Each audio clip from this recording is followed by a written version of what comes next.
Assalamualaikum warahmatullahi wabarakatuh. Salam buat rekan-rekan diskusi hukum dimanapun berada di seluruh Indonesia. Ya, alhamdulillah kita masih bisa silaturahim ya walaupun online ya.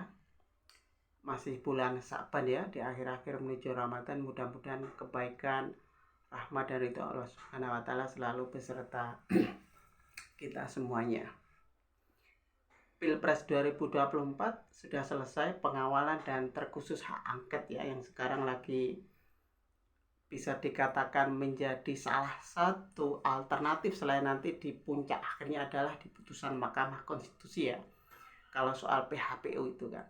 Sebagaimana kita ketahui bahwa pemilu serentak mulai 2019 ini kan menjadi salah satu kelebihan dan keunikan Unity University di Indonesia ya, bahwa kita adalah negara terbesar di dunia demokrasi. Saya kemarin dalam beberapa tahun yang lalu juga sudah menuliskan buku, walaupun banyak yang menentang, itu kan Indonesia kan masih di bawah Amerika Serikat dan India itu, karena itu debatable.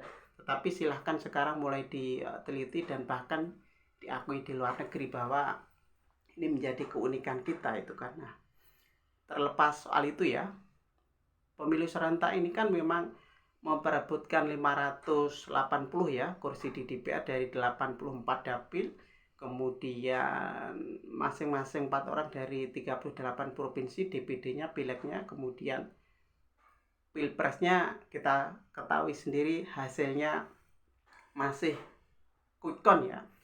Quick count itu adalah salah satu metode untuk mengetahui hasil pemilu khususnya pilpres gitu, karena sekarang juga menjadi sorotan semua pihak baik nasional maupun internasional. Kemarin juga masa pandangan resminya seperti apa itu kan. Nah, nanti mudah-mudahan melalui pendapat ataupun opini malam ini bisa mewakili dan menjawab rekan-rekan semua ya, walaupun secara umum sudah ada sih di Twitter atau X itu kan. Nah, sebenarnya ini kan memang bisa dikatakan kalau dalam konstruksi ketatanegaraan kita ya belum selesai. Kenapa belum selesai? Ini kan masih tahapan yang harus dilalui itu kan. Cuma kan masih banyak anasir-anasir yang kita ketahui menjadi PR bersama itu kan. Saya mengatakan dalam beberapa kesempatan kita ini jangan mau dan masuk kubangan di dalam kaum stila. Apa itu stila? Setuju, iya, dan pengangguk kepala. Nah, terlalu mahal Republik ini jika kita masuk dan menjadi bagian dari kaum stila itu, dan terlalu tinggi nilainya hukum kita, ketatanegaraan kita jika kita bertransformasi menjadi bagian dari kaum stila itu. Walaupun itu debatable, kita saling menghormati rekan-rekan sesuai kapasitas dan bidang masing-masing itu kan. Seiring pemilu banyak sekali ya dari Sirekap ini kan dari KKPU 6 tahun 2024 yang menggantikan situng ya. Sekarang tahapannya masih di tahap PPK, cuma kemarin KPU ada kesalahan input, kemudian sudah minta maaf, kemudian Sirekap ini bermasalah, sekarang PPK di sebagian dihentikan sementara. Ini menjadi persoalan. Belum lagi di luar negeri berkaitan dengan KSK-nya, kemudian di kotak posnya. Nah, ini menjadi salah satu persoalan. Walaupun ini masih sementara ya, quick count itu menjadi salah satu batu uji saja. Cuma salah satu hasil quick count sekarang akan diuji hasilnya, kredibilitasnya, basis keilmuan betul atau enggak ketika salah satu parpol tiba-tiba melejit yang hasil dari quick count ataupun exit poll hampir rata-rata tidak sampai 3%. Kemudian rata-rata ya 2,5 itu rata-rata, tiba-tiba sekarang melejit. Lalu nanti kalau parpol tersebut, sebut saja PSI itu kan, kalau parpol tersebut lolos berarti basis bangunan yang dibangun oleh quick count dan exit poll semua runtuh gitu kan. Nah, ini menjadi tantangan bersama, dan pengawalan ada apa dan kenapa itu kan.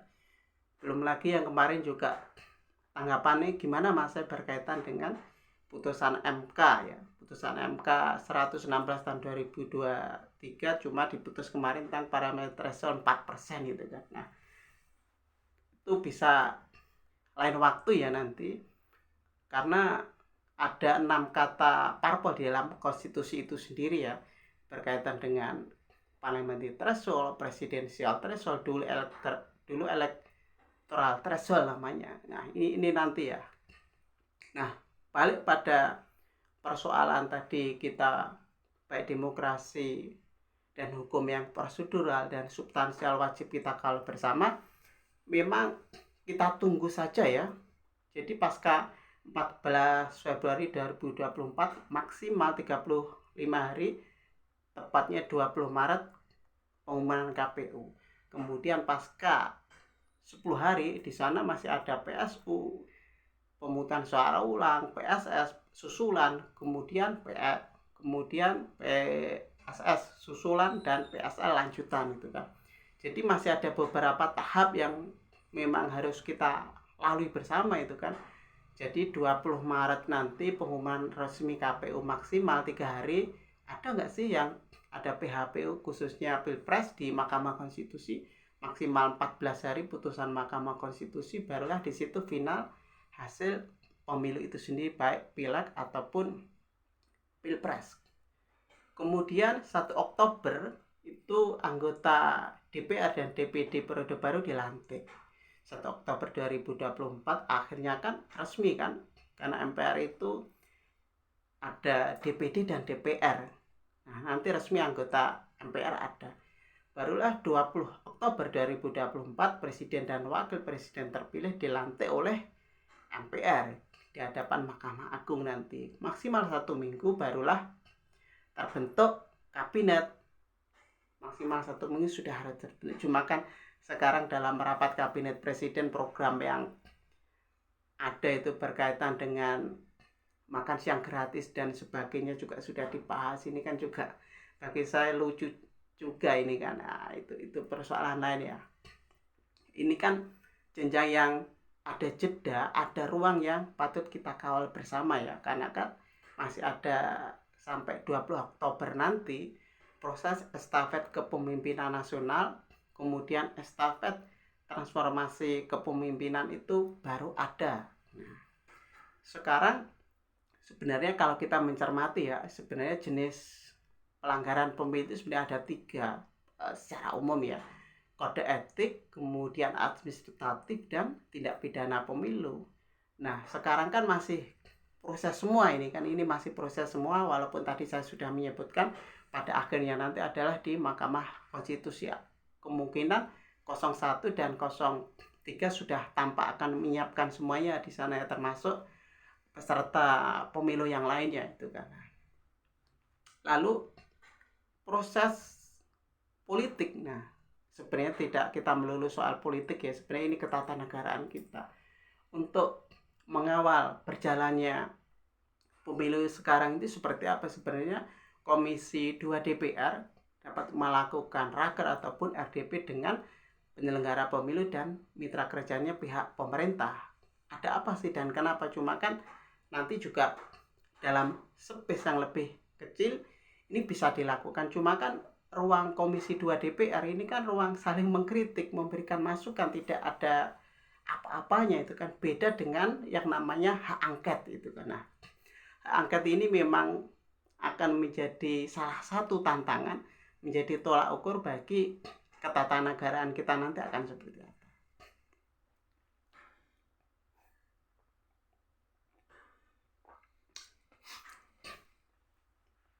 Ya, ngopi dulu.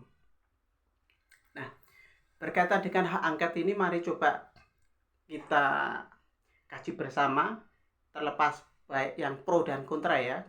Kalau saya sendiri dalam posisi lebih setuju adanya hak angket ini. Lagi-lagi jangan melulu adalah persoalan kontestasi, menang dan kalah itu adalah hal biasa. Ini adalah ketatanegaraan negara kita, ini adalah negara bukan sebuah perusahaan, makanya harus ada pengawalan di sana.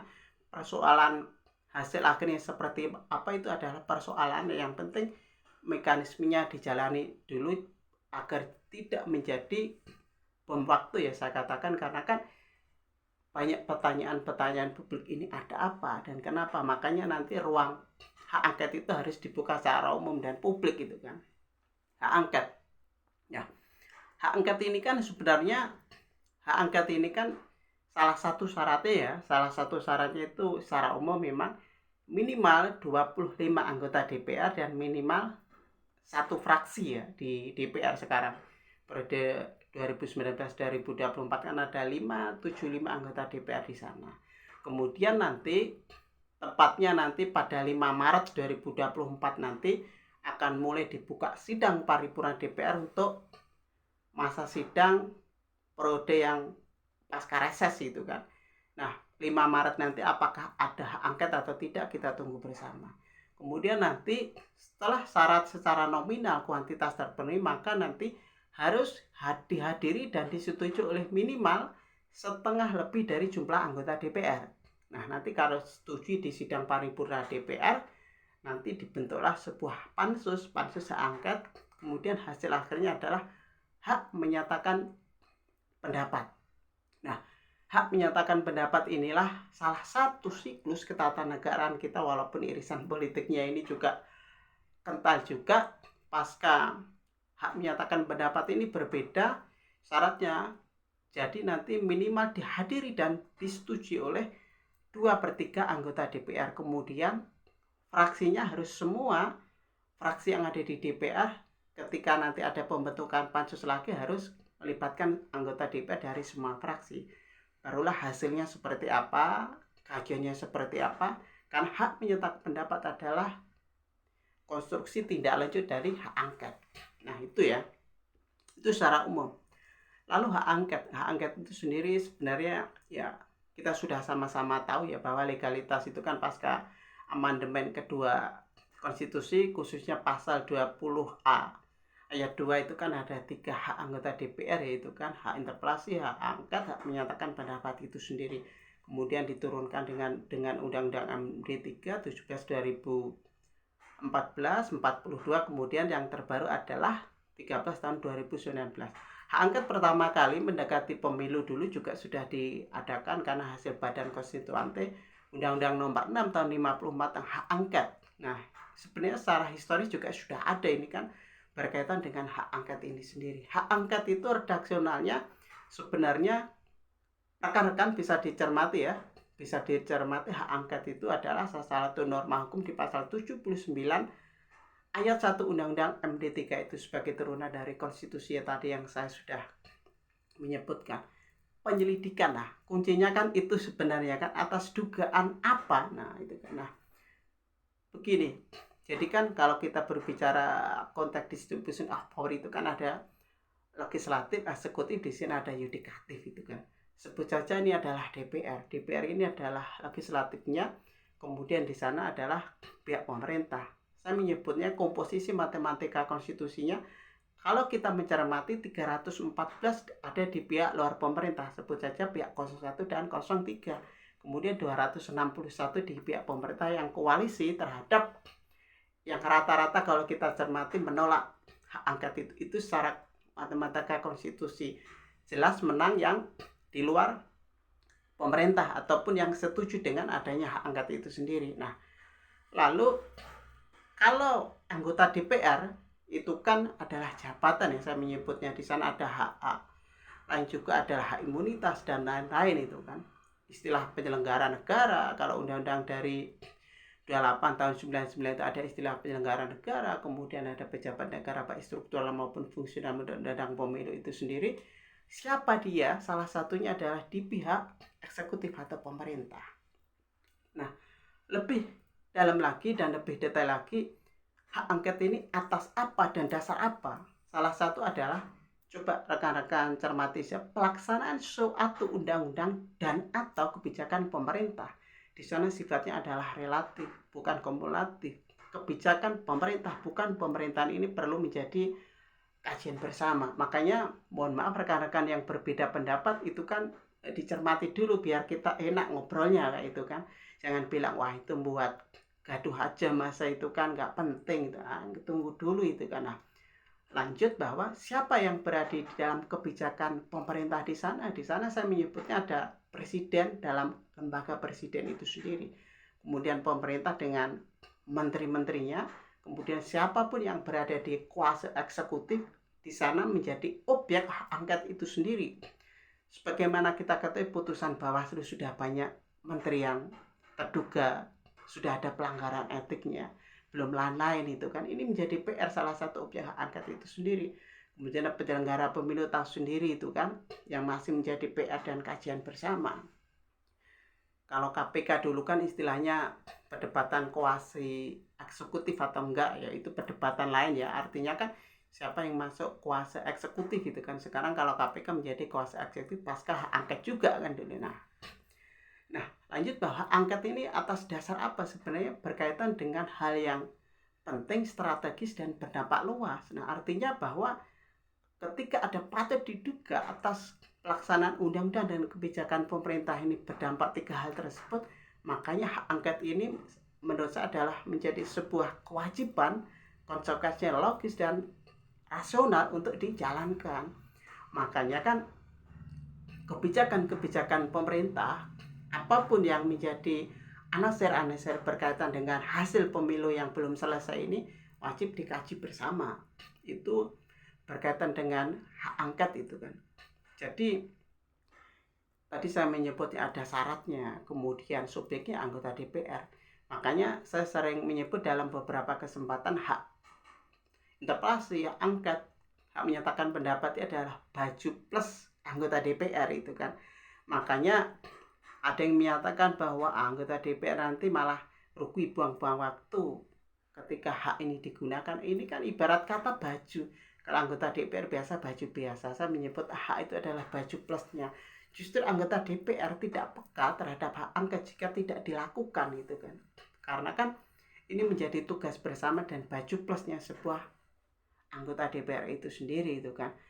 Tadi syaratnya saya sudah menyebutkan, kemudian subjeknya anggota DPR, objeknya tadi pelaksanaan suatu undang-undang dan atau kebijakan pemerintah, kemudian waktu. Nah, waktunya itu maksimal 60 hari ya. Jadi pasca nanti misalkan disetujui maksimal 60 hari sudah selesai gitu kan. Nah, makanya kan coba kita kronologikan bahwa ada ketakutan tersendiri. Wah, itu kan akan buang-buang energi, buang-buang waktu, buang-buang anggaran. Bagi saya itu adalah berpikirnya terlalu berpikir sempit dan berpikir mundur dan tidak membaca secara utuh ketatanegaraan kita berkaitan dengan hak angket itu sendiri. Sudah ada batas waktu, setelah maksimal 60 hari selesai nanti dilaporkan kepada pihak pemerintah presiden, maksimal 7 hari juga sudah selesai. Toh juga masih sampai 1 Oktober kan periode anggota DPR dan DPD atau anggota DPR yang periode yang kemarin itu kan. Jadi masih ada banyak waktu. Apa yang harus ditakutkan dan apa yang menjadi kekhawatiran, ini kan bukan persoalan kontestasi menang dan kalah, ini kan persoalan ketatanegaraan kita itu kan. Nah, dalam kasus ini hak angket, makanya kan jangan meremehkan hak angket itu sendiri ya. Kita ketahui bahwa dulu walaupun hak angket itu kan ada anggota ya yang mempunyai hak di sana, dia di sana memang dibungkus sebuah fraksi dan para politikus sendiri, dan tentunya adalah mandat dari ketua umumnya setuju atau enggak. Misalkan sebelum 2009 kemarin, sebelum pemilu dimulai, itu kan ketika sidang paripurna ada salah satu anggota dari PKB yang juga tiba-tiba beda pendapat dengan fraksinya, parpolnya itu kan. Jadi kan memang ini dalam konteks realita ini memang berbeda dari teori. Cuma ini kan tetapi saat itu kan sudah masuk paripurna, dijalani dulu saja itu kan. Saat itu berkaitan dengan semerautnya DPT itu kan. Seiring waktu juga ada hak angket pansus, senturi juga ada. Kemudian berkaitan dengan Menteri BUMN dulu Rini Sumarno, toh hasilnya juga sampai menyatakan pendapat. Toh juga artinya saya ingin mengatakan bahwa hak angket ini adalah sah dan legal dan patut dan sudah menjadi kewajiban untuk dilakukan. Nah, tadi saya menyebut hasil dari hak angket ini ada hak menyatakan pendapat ya.